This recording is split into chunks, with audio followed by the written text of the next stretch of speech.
First of all, the lateral release. We use a small intermetatarsal approach. In spite of the small approach, a hinge separates to see that we're going to cut the adductor phalangeal insertion from the other muscles, being very careful to respect the metatarsophalangeal lateral ligament. Here's an animation showing exactly where we cut the phalangeal insertion, the first phase of hallux valgus correction. And here we cut the ligament, allowing it to fall, freeing the space for the first metatarsal head. In this second case, we can see the lateral ligament has been respected. We cut the suspensory ligament here, and we move forward to cut the phalangeal insertional band. We check that it's all freed with a spatula. It takes a couple of minutes, but it's very important to do it each time.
Thank you for watching this video.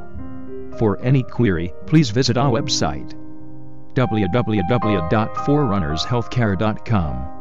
Phone numbers are: for international callers, call us at +91 -93 711 36 499 and 91 -98 60 755 000.